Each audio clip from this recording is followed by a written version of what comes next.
Welcome back. We are halfway through today's games. It's been very short, actually. Really action-packed games here. We just saw a huge upset. A huge upset. Never losing in pretty one-sided games. One was a very long, drawn-out game, but certainly Sue was the better player. And then the second game was an all-in move by Never, which was completely and totally deflected. It was very out of character. Yeah, very out of character. But, I got to say, Sue played really well in both situations. He certainly deserves to move on. He beat the timing attacker. He did. He beat that timing. Yeah. Well, as you said, it's been a pretty short evening already. However, they've been really action-packed. So it wasn't a lot of boring sit around, like what are they going to do, turtling at all. It's just been a lot of back and forth. Our third set for the evening is now Kwanro, otherwise now known as 4 High Tech, versus EffOrt. And as I've been reiterating over and over, these are two of CJ's Zerg players. In fact, we have all three CJ Zerg players tonight. Yeah. Xavier in the back room kind of warming up. Zerg action. So we have a ZVZ, which could go long, could be really short. It's probably one of the matchups where... It's the shortest matchup in the game. Okay. Undisputably. Definitely.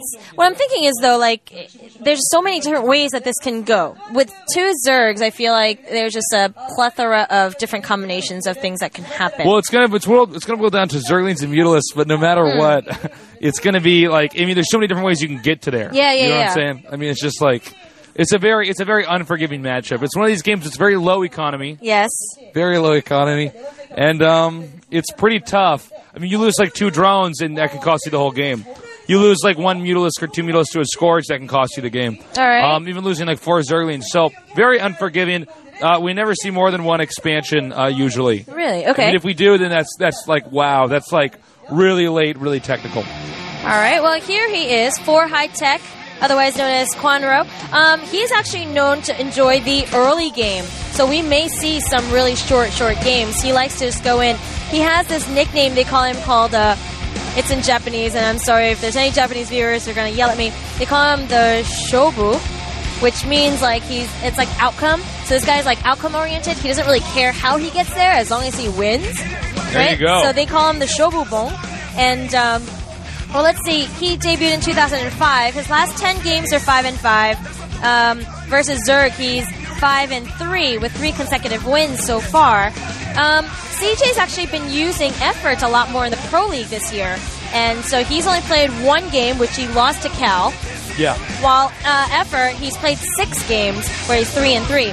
So, I don't know. It looks like CJ's kind of not giving up on the guy, but putting him off to the side. So maybe this is his time to really prove himself a little bit more. He's one of these guys who really, he's incredibly aggressive. He's attacking. Sometimes people criticize him for saying he attacks so much that he's really not thinking out what he's doing. Maybe there's moments where he needs to back off a little bit, but in a matchup like this, that should favor him. Now, here's EffOrt. Tell us what we need to know about him. All right. Well, EffOrt, his last 10 is also 5-5. He's not as well decorated, quote unquote, as Kwanro in terms of statistics, but his last 10. Well, he doesn't even have 10 games versus Zerg. He's 2-2, according to Casper. Absolutely new. Though he has played 6 games in the Pro League this year, where he is 3-3.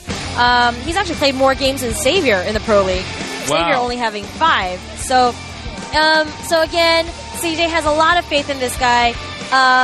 Look at those stats. I promise during this break, when I go interview, I'm going to find out what these mean for you exactly.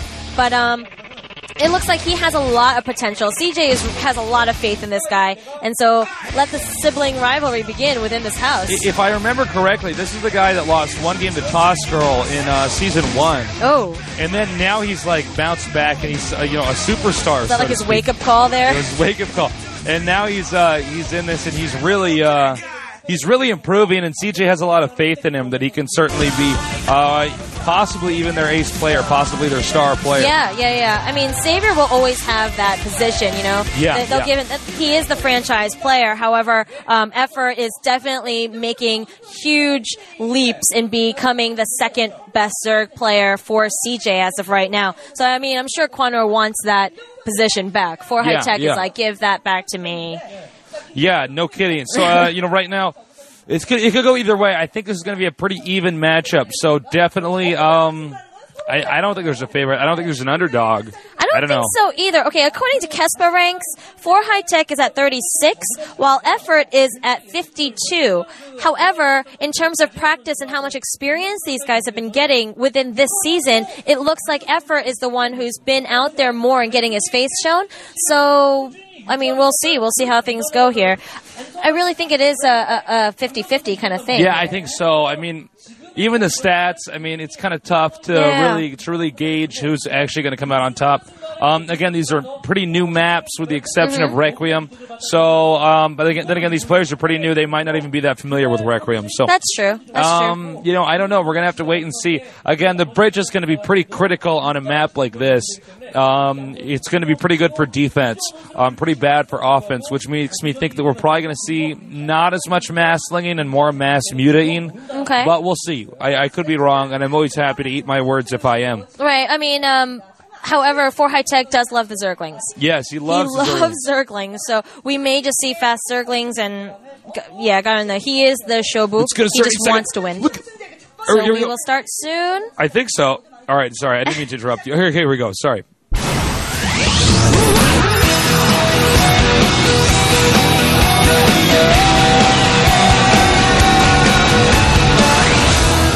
.com is now online.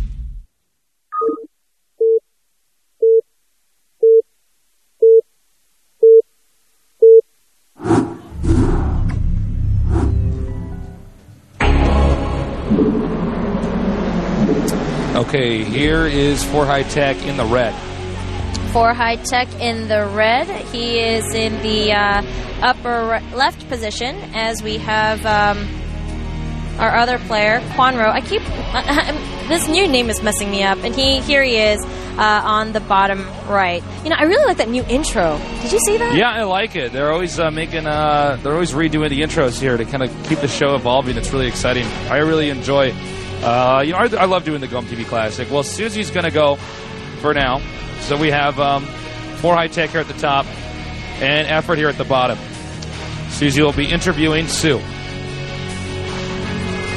This is the matchup that has the least likely chance that a Panda Bear guy will die, because there is generally no collateral damage. Whoop!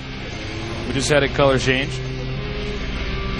Our observer may be tampering with the color here to try to figure out the most ideal color to have for your eyes and my eyes. But what's important to note is that For High Tech is here at the north. Very early extractor here. Now, what does that tell us? That means that clearly EffOrt is investing in Mutalisks, at least later on in the game. Now, bear in mind, the Overlords are going to get there later on, so they might not know how long the extractor's actually been up. It does indeed appear as though... here we're getting a shot of both players, actually. Fast hatchery here for Kwanro, also known as For High Tech. I like how EffOrt sends the Overlord to the expansion first. You can see they're both pretty much close, but the expansion a little bit closer goes there first rather than to the main. Now the spawning pool is going to be later here for High Tech. He's going for the economy. His name might as well be For Good Economy. And that wasn't even a joke. That's just to really give you an idea of exactly what both these players are planning out here. It looks as though we may see some early aggression, though, here from EffOrt. Now, is he going to get the layer right away? Yeah, he is. There it is. Very fast Muta rushing. Now, doing Mutalisk rushes like this generally means that the response for our White Zerg For High Tech is to mass up links and try to break his opponent.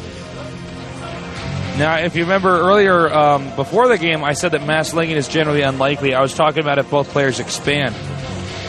However, right now, we don't see an expansion here for Red, who's EffOrt. We see, in fact, the opposite. We see a very rapid tech.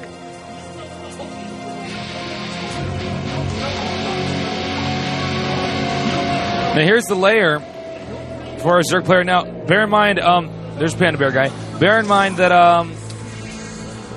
Kwanro, who's also known as Averatec, has not actually spotted the extremely quick layer here, so he's playing pretty standard. You can tell this is a build order he's developed for pretty much any build. Now, I have seen some Zerg players do this build where they get one sunken colony and put it in the optimal position and try to deflect Zerglings with good drone micro. And it's generally best to do a build like that if the extractor's at the top of your base, because that way you can micro drones in and out of the extractor when the lings come. And the positioning generally covers everything. As you can see, the Spire's already on the way over here for EffOrt. He has a ramp block. And it does indeed appear as though EffOrt is not going to be aggressive at all. Just yet, at least. He may move out right before it's time to morph the Mutalisks. Very unforgiving matchup here. Zerg versus Zerg. Very unforgiving.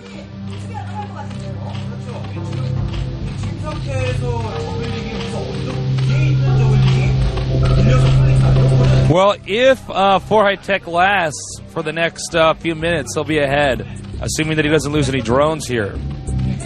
There's Zergling speed. There's the Panda Bear guy. He's moving out now. He's going south. This is an attempt to scare the Red Zerg into making Zerglings and not Mutalisks. This is not a good position for the Red Zerg. He needs Zergling speed. We don't see Zergling speed yet. He is guarding both the bridges. He will then back up if needed. We'll see who's making the better choice here. Here he is now moving down. You can see Red retreating up the ramp. It's going to be a little bit of back and forth micro here. He is going to go right for the attack here. He's moving in. He's attacking a lot of these legs here. Looks like Red can't hold it. He's got to back off. 4 mutas are out. Make it 5. Red will hold this off. EffOrt is in a lot of trouble now. We don't know if EffOrt has the necessary defense here. 1 Spore. And you can see that EffOrt's been so distracted he doesn't even have the Overlords protected. Now what he can do, though, is rush in here and actually just take out drones despite the Spore colony. He's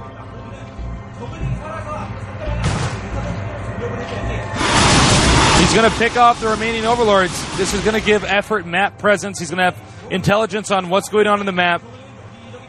That could actually affect if EffOrt gets Mutalisks out in time. Whoa! Wow, he totally miscontrolled there. He is going to be able to slip some Zerglings in here. He could attack the Spore colony in the main. Or even go for some drones. Either one would be good. And here he goes now. He's going to attack the Mutas. The Spore's getting pretty low here. The Spore's almost gone. EffOrt could have controlled a little bit better back there, but it doesn't matter now. He needs to reinforce this with some more Mutalisks. Great control. Fantastic control here by EffOrt now. EffOrt pulls out, though, for a second. He wants to regroup with some more Mutalisks.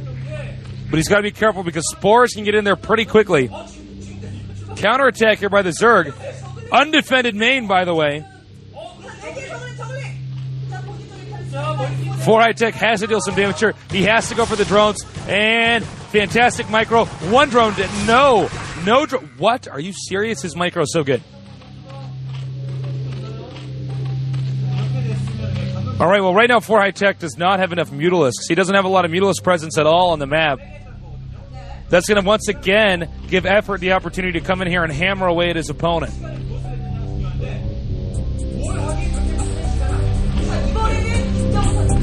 All right, here comes some more mutas.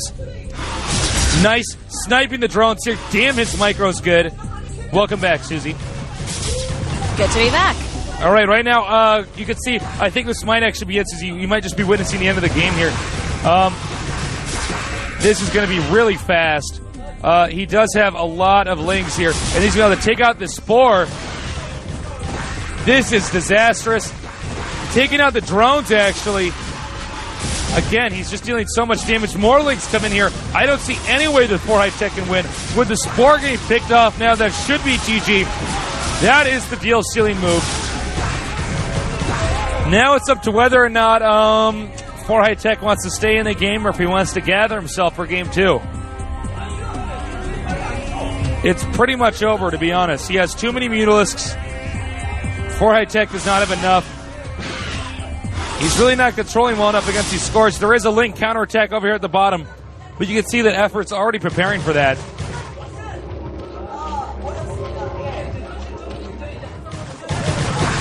EffOrt is playing very cautiously, though. I got to hand it to him. Another drone goes down. He really can't afford to lose those drones. The main cannot be used. No Vespian Gaspian mine there. Only, what, 3 Mutas and a pair of Scourge?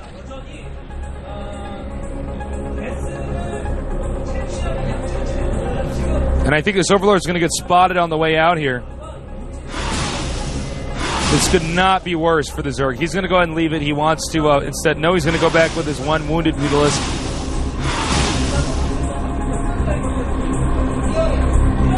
Well, the hatchery is going to be cleared up here. Again, really nothing that the White Zerg can do. He backs up for a minute to let his Mutalisk come in here for the cover. He wants to snipe those Mutalisks at the right angle. Look at all those Mutas. Keeping them on the back and forth attack micro. He wants to have them moving here in case the Scourge come in there. You can see EffOrt knows he's pretty much won it. He just wants to play it safe. Looks as though 4High-Tech does have a lot of spirit, though. He's going to stay in this until the very end. Nice micro.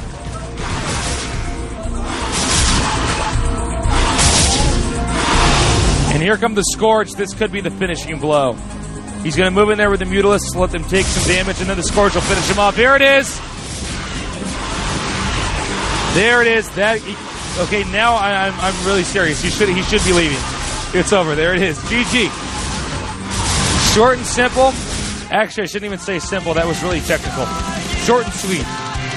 Well played by EffOrt. Really, really good job. Just brilliant play, to be honest. I got to say. He had the right opener, he had the right defense, and he knew exactly when to attack. You can see that 4High-Tech is, well, he doesn't really know what to do now. He seems a bit shocked. Let's see if he can do better in game 2. You can see EffOrt's nodding to himself. Very confident after that first win. And,